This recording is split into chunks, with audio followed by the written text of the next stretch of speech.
Good morning, afternoon, or evening. My name is Norma, and my SSR book I have selected for this book talk is Parable of the Sower by Octavia E. Butler. Its Lexile level is 710. What Lexile level is a tool that helps readers find books that match their reading level. The higher the level, the higher the complexity of the book.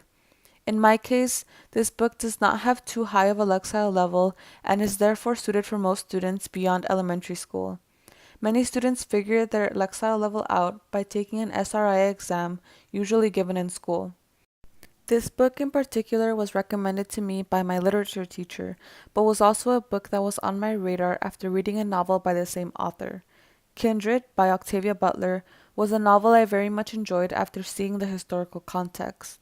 Parable of the Sower, on the other hand, is set in the future but only by a couple of years, giving you a sense of time travel. Like Kindred, Octavia Butler uses very strong sensory details to allow the reader to feel every emotion in her writing. This book is the first in a two-part series followed by Parable of the Talents, a book I hope to read soon. In terms of judging the book by its cover, I had preconceived notions that the book was heavily based on history or time travel, given the author's past works. However, after reading a summary and the first chapter, I realized I was wrong with the historical expectations. This science fiction novel follows a 15-year-old girl, Lauren Oya Olamina, who lives in a gated-like community of Robledo, which appears to be located near Los Angeles, California. She lives with her father, who is a professor and a Baptist minister, her stepmother, and four half-brothers.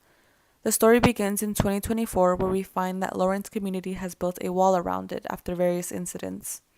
One key detail is that every time someone leaves this community, they leave armed, as if ready for an attack. Lauren and her father, both smart individuals, will later prepare with supplies in case there is a need to flee. The first main event that occurs in the novel is Lauren getting baptized on her birthday. However, despite this, she begins to develop her own belief system, which she calls Earthseed. Her walled community is eventually under attack, and she is able to escape. Here is an excerpt from the scene that follows. I ran up Meredith Street, away from the dirt road, away from the fires and the shooting. I had lost track of Corey and the boys. I thought they would go towards the hills and not towards the center of town. Every direction was dangerous, but there was more danger where there were more people. In the night, a woman and three kids might look like a gift basket of food, money, and sex. North towards the hills. North through the dark streets to where the nearby hills and mountains blotted out the stars. And then what? I didn't know. I couldn't think. I had never been outside the walls when it was so dark.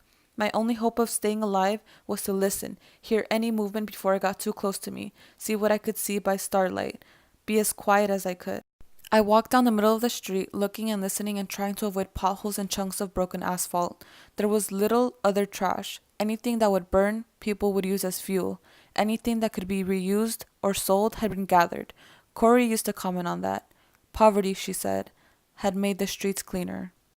As you see, there are so many intriguing details of the book. I would highly recommend this to anyone with an imagination of what the future could look like, especially here in the US.